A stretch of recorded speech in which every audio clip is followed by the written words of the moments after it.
नमस्कार सेविका ताईंनो, मी पुष्पावती चंद्रकांत मोरे, अंगणवाडी सेविका विरोधी भगिनींनो, तुमच्या आवडत्या चॅनलवर म्हणजेच ॲक्टिव्ह अंगणवाडी चॅनलवर तुमचं खूप खूप स्वागत करते.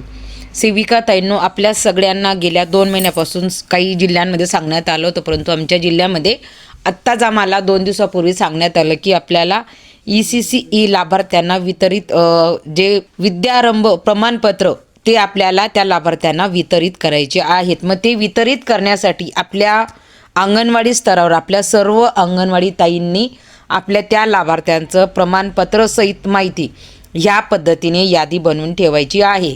सुरुवातीला आपल्याला 5 ते 6 वयोगट, त्याच्यानंतर 4 ते 5 आणि 3 ते 4 अशा 3 वयोगटामध्ये आपल्याला डिसेंबर 2025 पर्यंत जे येणारे लाभार्थी आहेत, म्हणजे त्या वयोगटात बसणारे जे लाभार्थी आहेत डिसेंबर 2025, तर ह्या वयोगटामध्ये बसणारे सगळेच लाभार्थी जे आहेत, ज्यांची आपण अपार ID काढलेली आहे, अशा सगळ्या लाभार्थ्यांचं आपल्याला विद्यारंभ प्रमाणपत्र हे वितरित करायचं आहे. आता ते प्रमाणपत्र वितरित करत असताना ते आपण त्या पालकांकडून आपल्याला त्याचे जे आहे ते डाउनलोड करून आणून देतील. आपल्याला फक्त ते भरून द्यायचं आहे. तर ते प्रमाणपत्र कसं आहे ते देखील मी तुम्हाला व्हिडिओच्या शेवट दाखवणार.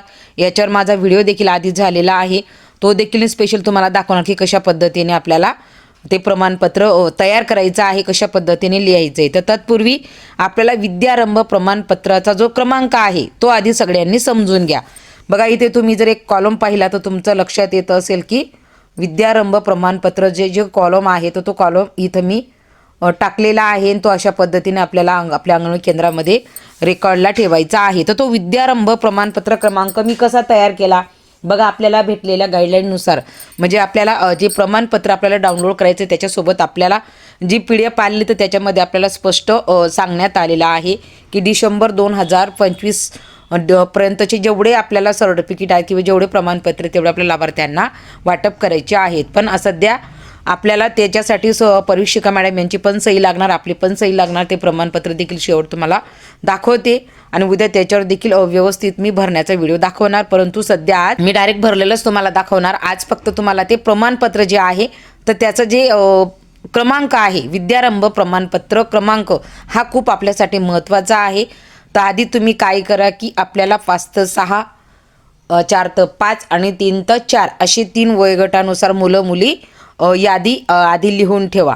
ती यादी लिहून ठेवली का त्या बालकाचा प्रवेश म्हणजे अंगणवाडी केंद्रामध्ये 3 वर्ष होत असतानाच, बघा इकडं मी ते देखील टाकलेलं आहे की 3 वर्ष होत असतानाच आपण बालकांचा प्रवेश हा आपला असतो. बघा इथं मी टाकलेला आहे. अंगणवाडी केंद्रात ज्यावेळेस त्यांचा प्रवेश झाला तर त्यावेळेचं त्यांचं वय आणि साधारणतः 3 वर्ष असेल आणि काही जर बाहेरूनच आले तर ते कदाचित 4, 4.5 असे देखील असतील. माझे ते देखील बालकं आहेत. तर सगळंच आपल्याला टाकायचं आहे. त्याच्यानंतर केंद्रात प्रवेशची तारीख ही वेगवेगळी असेल. ज्या वेळेस बालक 3 वर्ष झालं तर त्यानुसार त्या बालकाची ही तारीख तुमची येणार आहे. त्या पद्धतीने तुमचे ते येणार की 3 वर्षाला ते बालक कोणत्या तारखेला पूर्ण झालं तर ती तारीख येईल. किंवा समजा बालक तुमचं ऑक्टोबरला पूर्ण होत आहे, ऑक्टोबरची जन्मतारीख आहे, तर त्याचं 1 नोव्हेंबरला देखील तुम्ही दाखवू शकता. अशा पद्धतीने आपल्याला पुरुषाला शिक्षणाला आपले हे मुलं येतात. आता हे प्रमाणपत्र क्रमांक तुम्हाला कसा तयार करायचा, तर सर्वप्रथम आपल्या अंगणवाडीचा 11 अंकी कोड असतो. तर 11 अंकी कोडचे सुरुवातीचा जो 11 अंकी कोडच्या सुरुवातीचे जे 4 आकडे आहेत, बघा ताईंनो, असा कुठलाही कोड मी डायरेक्ट ऑफिशियली जर म्हटलं तर मी चॅनलवर बोलू शकत नाही. आपल्या सगळ्यांना अंगणवाडीचे आपले 11 अंकी कोड माहिती आहेत, त्याच्यावरच आपलं सगळं काम सुरू आहे. पण तुम्ही समजून घ्या, मी सांगते ते अगदी व्यवस्थित लक्षात घ्या की आपल्या 11 अंकी कोडचे सुरुवातीचे 4 जे आकडे आहेत ते 4 आकडे सुरुवातीला घ्यायचे आहेत. त्याच्यानंतर बालकांचा आपण अपार ID तयार केलेला आहे. अपार IDचे शेवटचे 4 आकडे अंगणवाडी कोडचे सुरुवातीला 4 म्हणजे अंगणवाडी कोडची सुरुवातीचे 4 आकडे सुरुवातीलाच घ्यायचे. सुरुवातीचे कोड नंबरचे सुरुवातीचे 4 आकडे प्रमाणपत्र क्रमांकाची सुरुवात करताना अंगणवाडी कोड 11 अंकी कोडपैकी सुरुवातीचे 4 आकडे, ही सुरुवातीला 4 आकडे सुरुवातीचेच कोड नंबरमध्ये 4 आकडे घ्यायचे. त्याच्यानंतर अपार IDचे शेवटचे 4 आकडे आपल्याला घ्यायचेत आणि शेवट आपल्याला जे वर्ष आहे तर ते वर्षाचे 2 आकडे, म्हणजे आता 2025 आहे तर त्याच्यातील 25. बघा तुम्ही जर स्क्रीनवर पाहिलं तर तुमचं लक्षात देखील येणार की इथं मी 25 टाकलेला आहे. तर प्रत्येक बालकाचा अपार ID हा वेगळा असेल तर त्याचे शेवटचे आकडे हे वेगळे असतील. त्याच्यामुळे तुमच्या सुरुवात आणि शेवट ही एकसारखी येऊ शकते, परंतु मधले जे आकडे आहेत प्रमाणपत्राचे तर ते तुमचे वेगवेगळे असणार. त्याच्यामुळे ते प्रमाणपत्र ह्या पद्धतीनं तुमचं तयार होणार आहे.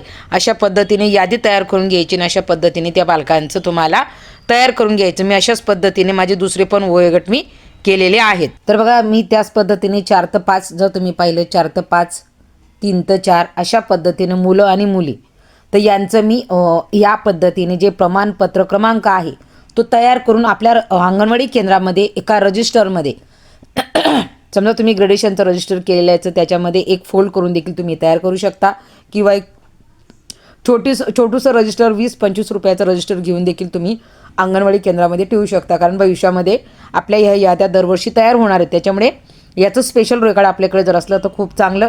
तर बघा अशा पद्धतीने मी तयार केलेलं आहे. तुम्ही देखील अशा पद्धतीने तयार करा, जेणेकरून आपल्या परीक्षिका मॅडम यांना आपल्याला सगळ्यांना हे आकडे द्यायचे आहेत आणि जेणेकरून ते वर आकडे देतील. अशा पद्धतीने हे प्रमाणपत्र उशिरा वाटप केले तरी चालतील, पण सध्या आपल्याला याची आकडेवारी काढून ठेवायची आहे. हे प्रमाणपत्र आपल्याला डाउनलोड करून घ्यायचे आहेत आणि डाउनलोड करून आपल्याला जी PDF दिली जाईल त्या PDFच्या माध्यमातून आपल्याला डाउनलोड करून घ्यायचं आहे. आणि अशा पद्धतीने त्या ज्या लाभार्थ्याचा आता इथं जो क्रमांक मी लिहिलेला आहे त्याच पद्धतीनं त्या लाभार्थ्याचा तो क्रमांक त्या याच्यावर तुम्हाला लिहायचा आहे. ते प्रमाणपत्रावर ते कोरं असणार आहे, त्याच्यावर तुम्हाला लिहायचं आहे. पण तुमच्या अंगणवाडी केंद्रामध्ये प्रत्येकाच्या अंगणवाडी केंद्रामध्ये प्रत्येक सेविकाताईने अशा पद्धतीनं रजिस्टर करून ते ह्या पद्धतीने करायचे.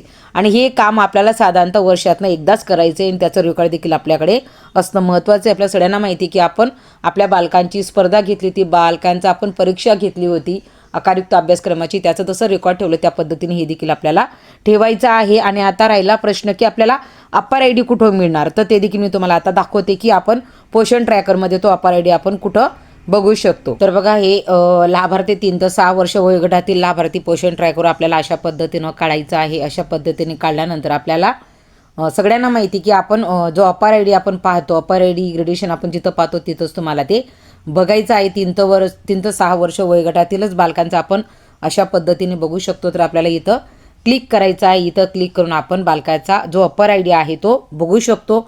आणि सर्वप्रथम आपण सगळ्यांनी तिथं बघूनच आपल्या बालकांचा आता तो अप्पर ID कुठे येतं ते नेमकं तुम्हाला मी दाखवते. आता मी याच्यावर नावावर क्लिक केलेलं आहे मध्ये. तर बघा क्लिक केल्यानंतर बघा लाभार्थ्याचं अशा पद्धतीने प्रोफाईल ही आपल्याला दिसते. आणि प्रोफाईल दिसल्यानंतर आपण प्रोफाईलच्या खाली जर गेलो, प्रोफाईलच्या खाली जर आपण गेलो तर आपल्याला जे लाभार्थ्याचा अप्पर ID आहे तो आपल्याला बघून घ्यायचा. बघा जर तुम्ही जर स्क्रीनवर पाहिला तर तुम्हाला अप्पर ID हा दिसणार आहे. मी मुद्दाम अशा पद्धतीने अप्पर ID ठेवला की जेणेकरून तुम्हाला त्या अप्पर IDच्या माध्यमातून मला सांगता येईल की आपण अप्पर ID हा बघा इथं अप्पर ID आहे तो याच्या पुढे अप्पर ID आहे.